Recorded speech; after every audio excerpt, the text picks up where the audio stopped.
Hello everyone. In this tutorial, I will demonstrate 6 different shading techniques that I use for tattooing, along with the correct way to apply them.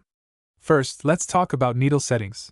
The needle should extend around 2.5 to 3 mm from the cartridge, and when tattooing, the optimal penetration depth should be between 1 and 1.5 mm.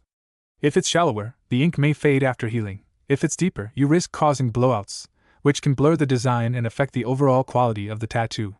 The first technique is called push-whip shading. This method is primarily used on edges where you want to create a smooth transition from black to lighter shades.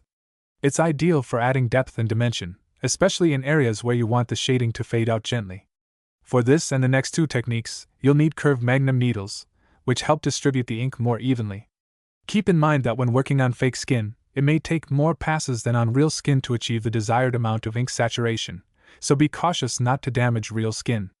This technique is particularly effective for creating subtle gradients and is perfect for soft shading in portrait work. I've used this technique on this part of the tattoo. The next technique is pull-whip shading. As the name suggests, it's similar to push-whip shading, but it's a bit gentler on the skin. This method is great for building up darker tones gradually, allowing you to have more control over the intensity of the shading.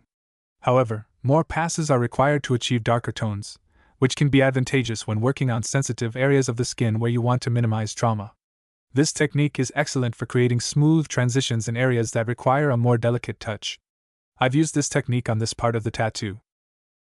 The third technique is pendulum shading. This involves a smooth penetration on one side of the skin and a gradual pull-out on the other. It's one of the most versatile methods, suitable for shading almost any tattoo and covering large areas evenly. The pendulum motion helps distribute the ink consistently, making it a go-to technique for achieving soft, even tones across large sections of the tattoo. It's particularly useful for creating uniform shading in backgrounds or large gradient areas where you need to maintain a steady flow of ink. I've used this technique on this part of the tattoo. Next, we have the stippling technique.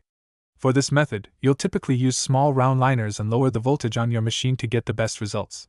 Stippling is perfect for creating textures and achieving a more organic, hand-drawn look. You can push or pull the machine in both directions if you're shading, or use just one direction to create a transition from dark to light. This technique is often used in dot work and geometric tattoos, where precise control over the density of dots is crucial for achieving the desired effect. I've used this technique on this part of the tattoo. The following technique is called dot work. It's also done primarily with small round liners and is the easiest to apply. Dot work is incredibly versatile, allowing you to create intricate patterns, textures, and gradients. Simply add more dots in the darker areas and fewer in the lighter areas. This method is particularly effective for creating a unique aesthetic in your tattoos, with a focus on detail and precision. I've used this technique on this part of the tattoo. Lastly, the backstroke technique involves using a curved magnum needle as if you were tattooing clean lines. To achieve lighter shades, keep the needle's edge flat on the skin and pull as if drawing a straight line. For darker shades, adjust the angle of the needle tip while pulling in the same way. This technique is also great for shading small, hard-to-reach areas, such as the edges of a nose and face portraits. It allows for precise control over the intensity and direction of the shading, making it ideal for adding final touches and details to your work. I've used this technique on this part of the tattoo. Thank you for watching. I hope these shading techniques help improve your tattooing skills. If you have any questions, feel free to ask in the comments below. I'll be happy to help. If you found this video helpful, please consider subscribing to my channel for more tips and tutorials. Thanks again, and see you in the next video.